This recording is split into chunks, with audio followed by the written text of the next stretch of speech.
everyone, welcome back to my channel. Today we are going to do a Q&A.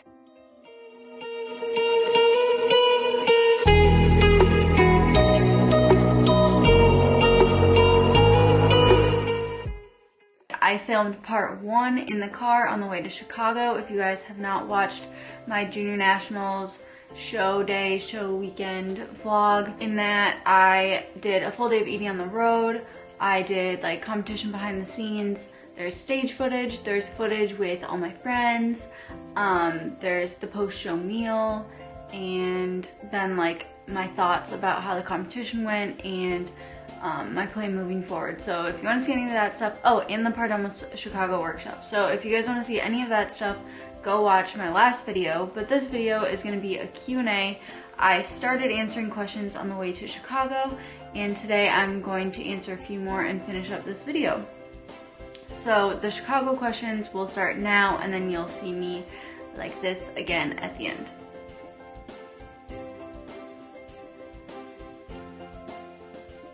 What I'm most looking forward to during off season is getting back to, I guess like the social aspect of food, and this kind of ties into another couple questions that were asked.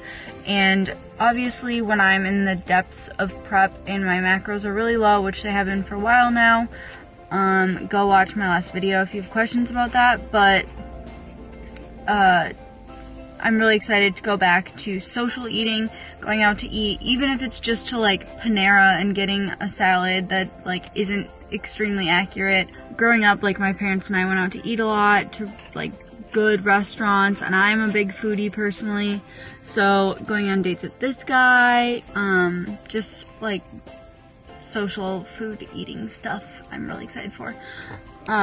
Also having more energy, and I'm really looking forward to enjoying my training sessions again, which it's not that I dread every single one of them or every single one of them sucks, but it's hard to look forward to and get excited for the gym when you're tired and sore and just like generally low energy. So I'm excited to have more energy and more strength in the gym, and kind of just, you know, like remember why I started fitnessing to begin with.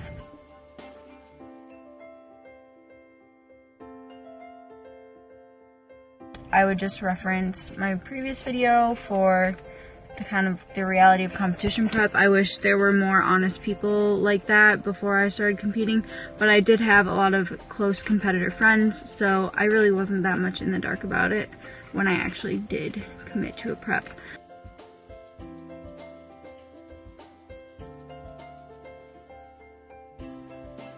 In the off season, it's not difficult at all, just because your macros do not need to be like within 1 gram every single day. Like you can estimate and have even untracked meals and stuff. As far as being in prep and balancing a social life, it is very difficult.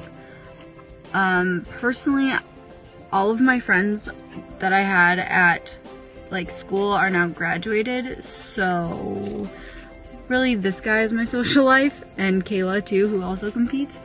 And then the gym, I have a lot of friends at the gym, so that's like my socialization of in-person people. So I can't really tell you that my social life hasn't suffered from competing, but if you're in college and you're worried about like balancing going out to parties and like that kind of stuff, I would honestly recommend just waiting to compete, because I personally don't really like the party lifestyle. Like I don't really feel like I'm missing out on anything by not going to parties and by drinking or any of that stuff. And the occasions where I have gone, like for my friend's birthday, where I know that they would want me to be there, or things like that, like I will go and just not drink. If I'm in prep, obviously, I will not drink.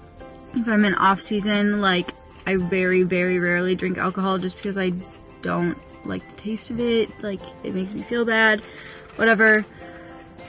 Long story short, it's very difficult to balance a college lifestyle in the stereotypical sense and fitness, or slash competing, not necessarily fitness, but you kind of have to prioritize is what I'm saying, and that's just the reality of it. You can't be fully invested into two things, so kind kind of choose your battles. If you're too worried about missing out on the college experience, as people call it, and you really want to maintain the college experience, then wait to compete, because the stage will always be there. You will not always be in college. If you really enjoy that aspect of college, there's no point in rushing into competing. I personally, that's not my scene. I've been there, done that, tried it, got the t-shirt, and I'm over it. So I don't feel like I'm missing out.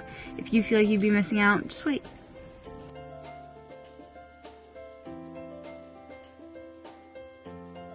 The answer is yes. Competing is very expensive just in general. There are some expenses that you cannot avoid, such as your NPC card, your registration, and your tanning.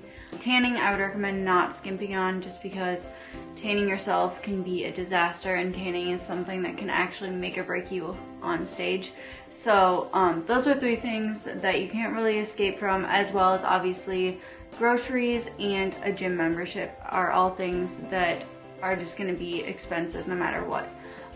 Things that you can save money on are things like your suit. You could rent one, you could borrow one from a friend, you could get a very simple one.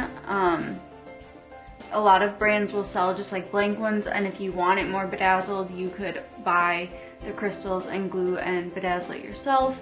So those are some ways to cut costs on your suit. Your heels, you can just get off of like Amazon for probably $30, I want to say. You don't need like the super bedazzled ones that I have. Like my sponsor makes beautiful heels, but they are a little more expensive obviously because they're hand encrusted with stones and stuff. But you just need the basic ones in order to get on stage. You don't need the fanciest ones if you're on a budget. More things you can cut costs on are like hair and makeup. If you are sufficient at hair and makeup, then you can probably get away with doing your own. Personally, I do my own hair and then I hire someone to do my makeup, but I have done my own stage makeup before and it turned out pretty good. So the main thing is like watch a lot of tutorials, and some people even have like drugstore tutorials so you can save money on the makeup itself, and then just practice it a bunch of times so you're absolutely confident that you can do it come show day. And just make sure that it's dark enough to match your spray tan. So you can definitely cut costs on hair, makeup, shoes, bikini, and even supplements. Like you don't need supplements in order to get on stage. If your diet and training are 100% on point, supplements can give you like a little edge obviously, but they're not gonna like make or break your physique. And if they are making or breaking your physique, then you're probably not doing it right. So supplements, I would recommend just like a protein powder if you have trouble hitting your protein macros.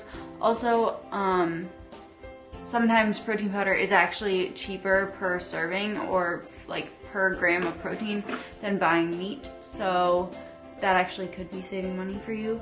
Also, things like just stick to the basics if you don't have a budget. So, you know, your multivitamin, like fish oil, vitamin D, that kind of stuff. And then if you have more money in your budget to play with, you could do like amino IV or like high volume or alphamine. Personally, I do really think that those products are beneficial because they help me have better workouts during prep, and keeping your training intensity and quality high is really important if you want to preserve muscle and look your best on stage. So you can save a lot of money if you are smart about prepping, but it is overall an expensive sport. There's no way to get around it, and even the pros, like, it's expensive for them, and this is like one of the only sports where you can be a pro and still be broke.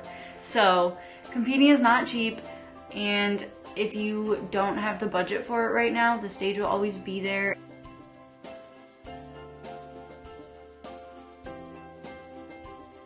The answer is there's no like one way to get abs other than sticking to your training and your nutrition. There's no such thing as spot reducing. You cannot get abs just by training your abs if there's still like fat over them. And that being said, each person holds fat differently. So let's say I'm like 16% body fat right now, and I have basically an 8-pack if I like lift up my boobs, you know, the fitness boob lift up thing. But other people at 16% body fat would have like no ab definition if that's where they hold their fat. So fat distribution / genetics and the shape of your abs is a big factor that you just have to accept. And then diet and training are also very important. There's no like one single magical ab exercise or food or anything that will give you abs. It is just simply a combination of consistency and time and being a low enough body fat in order to see them. However, you do need to actually have sufficient ab tissue in order to have them pop. And that most of my ab development has come from doing heavy compound lifts such as squats and deadlifts and other exercises that require a lot of core stabilization. And that is just comes from bracing your core when you do these heavy exercises, because essentially like every time you squat you are doing a crunch kind of, because you have to brace your core. And then anytime I'm doing even lateral raises or something like that, I'm bracing my core, keeping my abs tight. Rows, same thing. So always focus on keeping your abs contracted when you're training. And then I do supplement with training abs about once or twice a week only. Not every day. Abs need rest just like any other muscle group. But my favorite exercises are probably cable crunches. I also really like decline sit-ups. I like Swiss ball crunches as well, and I use a very small range of motion and just focus on getting that contraction. Something that a lot of people struggle with, including myself, is hitting those lower abs. So I find that using a smaller range of motion and just using that mind-muscle connection to contract your lower abs helps a lot. Lastly, I just wanted to say thank you for all of your sweet comments and support on all of my videos. So that is going to wrap up all of the questions for today. I hope you guys enjoyed this video. I try to keep it a little shorter because I know I've been going on a streak of like super long videos. But let me know if you guys want to see more Q&As or what topics you want me to talk about. I can also do more of those reality checks. A lot of you guys liked competition prep reality check video. So if you have other topic ideas for those, I would be happy to address them. Please give this video a like if you enjoyed it. If you want more Q&As, let me know. And hit that subscribe button if you haven't already. Thank you so much for watching, and I will talk to you guys next time. Bye. Mwah.